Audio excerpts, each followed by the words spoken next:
Hickok 45 here with a beautiful shooting table because of these beautiful firearms, right? Man, 1873 Winchester, made by Uberti. A Colt single action Army, real Army, and the trapdoor Springfield carbine. You've seen all of these, I hope, if you've been around. If not, go back and find the videos on them. Maybe I'll link to some of these. I don't know, but they're there. And if you're missing them, wow, your life just is not complete. So, yeah, today we've not brought out the Uberti 1873 for a second time, for a chapter 2. I think it was time, don't you? Come on, little ant, go somewhere else. And I'm ready to shoot it. Can I do that? Let's do it. All right, it's loaded, nothing in the chamber till right now. Let's start out with a cowboy. How's that for appropriate? And a cowboy might want to bowl. Boom. Yeah, how about the gong right away? Let's wake him up. Oh man. I got a hot piece of brass and I thought it was in my pocket, but it wasn't. How about a orange 2-liter? Woo! Another one. Pretty nice. I think I want to shoot this pot because I'll feel better if I smoke a little pot first. Boom. 10 cans. Yeah, doggies. How about this target? Oh man, sweet. 45 caliber. I'm going to bowl another pin. How much does this thing hold? Click. There's the answer. Holds a lot of ammo. My assault lever gun. These are so cool. Chapter 2, Uberti 1873, Winchester. It's hard to know how to title these things because it is a reproduction Uberti. It is the Winchester 1873, okay? And it's a reproduction of that firearm. And this is the one I've used in cowboy action shooting and compound action shooting. Hickok 45 action shooting here at the compound, and just had a lot of fun with it for over 20 years. I'm going to have to look it up. I've had this since the late 1990s, okay? And I need to look it up. Well, I probably missed a 20-year anniversary we could have done, or did we do it? Maybe a 25-year anniversary. Might be due for that. So pretty cool. Before we start and shoot any, so I'm going to shoot this thing a little bit, blab a little bit, and have a little fun because it's a chapter 2 time, and just nothing like an 1873 or any lever gun. And again, I'll review a few things if you're new, and hopefully you'll go back and see some of the videos we have on Colt single actions. Search the channel for those, for 1873 Winchesters, Ubertis, the trapdoor Springfield I have out. We've done videos with that, and with the other one I have. Just wonderful old firearms. And again, this one's reproduction, but it's a nice reproduction, and it has served me well. It might break today, but it's been a really good one, I'll have to say. Very nice. And again, one reason I brought these all out here is 1873. We have a video, I think it's called 1873, a very good year or something like that, because that was a year that the trapdoor Springfield came out. Nope, I meant to bring a 4570 round out. I didn't. It was chambered in 4570. That was the year the 4570 came out. It's the year that firearm came out. It's the year this firearm came out, the Colt Single Action Army.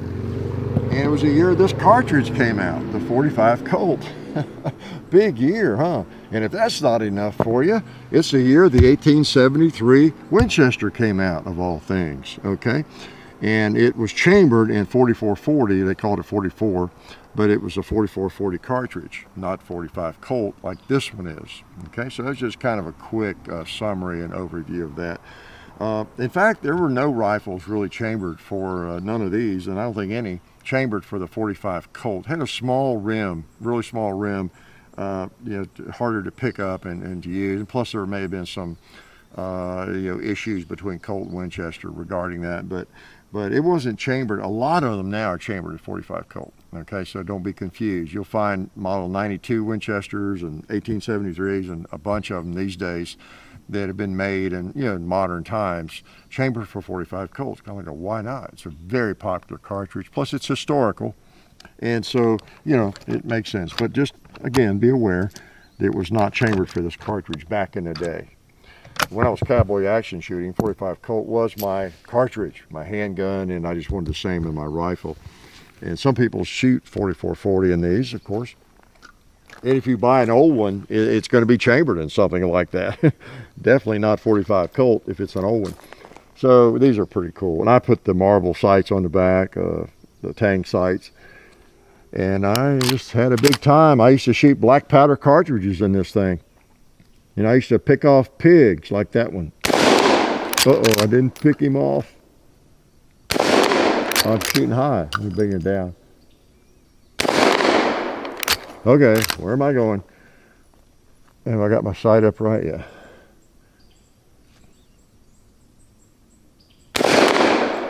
Let me try the buffalo. Oh, okay, maybe I was going low. Okay, I was going low so high, because this thing, it's just hard to miss with, okay? Although I found a way, didn't I? How about, is there any cinder on top of that barrel? I think not.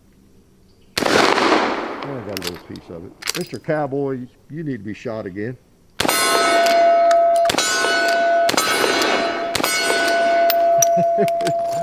You just want to keep shooting. They're just so much fun.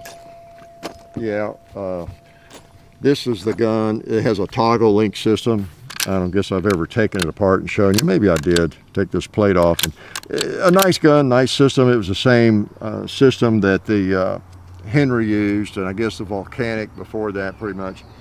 And what, the Volition, or whatever, before that even. And I was watching Slamfire, walking through the yard over there. I wasn't distracted by anything unimportant. Slamfire is very important. I wish he'd come over and visit with us. But so toggle link action is called. Fine for kind of pistol caliber, you know, rifles, because that's what it was basically. 444, 44, 40, and some others. It took John Browning, you know, to really strengthen the lever gun. Because even the 1866, I didn't finish my thought, the 73, the 66, and you know, the Henry I mentioned, and the 1876, which was a bigger, beefier, you know, this gun on steroids, and it was chambered in some bigger cartridges, not the 4570, but some more powerful cartridges. But it took John Browning in 1886, he actually designed it, I guess, in 84, 85, to really come up with a strong lever action, the model 1886. And then the 1892 was a very similar and just very, very strong and sweet. These are sweet too, but they wouldn't handle as powerful a cartridge. So pretty nice. Also want to thank, while I'm thinking of it, speaking of silence. So yeah, John Browning improved these later on, but they're great guns. You know, Winchester marketed them as the gun that won the West. Let's shoot some lead bullets here now. He marketed them as the gun that won the West, and that was brilliant marketing. It really stuck. And of course, that's one reason why I think every gun that was invented back in the 1800s is thought of as, oh, that's the gun that won the West. The Colt Peacemaker, or the Trapdoor, or the 1873, or whatever. The gun that won the West, the Henry, the 1866. So isn't that a beautiful sight? Just bullets going in there. And so he was really good at marketing, and no doubt about it. And you know, it's hard for us to imagine what an innovation this was. When you think about it, just a few years prior to this, the average person had a single shot. You know, maybe it was a cartridge gun when the early cartridge guns had been early, because it was really after the Civil War the cartridges really started, you know, coming forward, and some of the older guns even were rechambered for them and everything. Even though the Henry, you know, was out in 1861, whatever. It was designed in 1860, I think it was 61 or later before it was actually out there, and then not in gigantic numbers. But so cartridges were around, but by and large, you know, the American Civil War was fought with single shots, and you know, muzzle loaders for the most part. The infantrymen mostly had, and all that. And you imagine, you're just you fought in the Civil War, one side or the other, and a short 7-8 years later, you might be carrying one of these, Colt 45 case, in one of these with whatever, 14, 15 rounds, cartridges, in the magazine. And there you were out in the fields in the woods of Shiloh or Gettysburg, wherever, struggling to stay alive and loading your muzzle loader with a ramrod and getting off a couple of shots a minute, maybe, if you were lucky. And just time changed there, didn't it? Things changed pretty quickly. So I was going to mention too about the 1 in 1,000. You see movies about it and you hear about it, but as I understand that Winchester, they would look at if a barrel tested to be particularly accurate, and that might have been a lot of marketing too. It might not have been a lot of difference with some of them. They would put especially nice wood and finish on them, and they would market that as like 1 of 100 or 1 of 1,000. Like, oh, this gun is more accurate. It's 1 of 1,000 or 1 of 100. So there's probably some truth to it, but it might have been a lot of marketing. I don't know. I didn't talk to anybody that was there. Boom. Oh, nice. I wonder if I can take that top one off. Without disturbing the other one? No. I want to go back over there because I feel really bad about my poor shooting before. I'm going to hold up a little bit on that old piggy. See if I can hit him. Yeah. How about that turkey up there on the top row? That's better. How about another pig on the left? All right. I feel redeemed. See, you got to know where to hold in order to hit a target. Let me put one on, how about that disc that's hanging over there? I always neglect it. Actually, I don't when I'm warming up. I never really warm up, but if I'm checking my sights on something, often I will shoot that rather than knock over a target. Then I have to go over and set back up, so it is a handy little target. Lest you think I never use it, okay? So, what do you want to shoot before I let you go here? How about the tree? Hey, cool. How about that two-leaf? Boom! Oh, he popped it. Oh, a pot. There's a pot down there I missed. Yeah, I got to smoke some more pot. How about this guy before I run out of ammo? There's a can, empty can. Wasp spray. Click. Yeah, that's just a beautiful rifle. And I guess I've shot enough. Can I shoot just a couple more? And then I'll let you go. Just a couple more. Yeah, man, we really do appreciate Federal Premium. Those are good people. They make good ammo.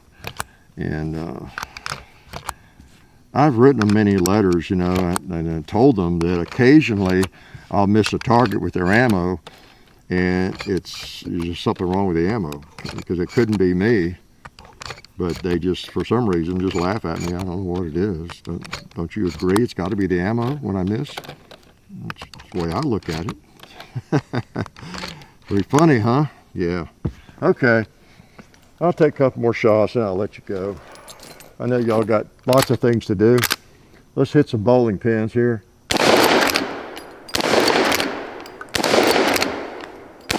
Oh yeah, nice. Let's hit the gong a couple times in a row. Shot low again. Yep. Gotta hold up on him.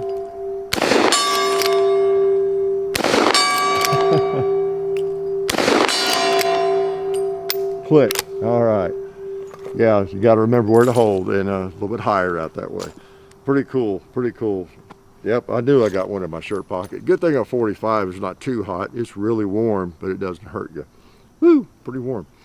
So the old 1873 Uberti, we really appreciate the replicas, the reproductions that are made. A lot of them in Italy, right? A lot of them around the world, various places of the Old West firearms. They do a really good job. I have shot this one a lot in cowboy action shooting. God, it's so dirty with black powder and muck, and it just cranks on. So pretty nice, I have to say. It's always fun to bring them out and shoot them. And I know many of you like the old Western firearms, Not that they were only owned in the West, right? You could be living in Pittsburgh, right, or Kentucky in 1873 and buy one of these. You didn't have to live out in the desert or in Nevada or New Mexico, right? We've all seen too many Westerns, haven't we?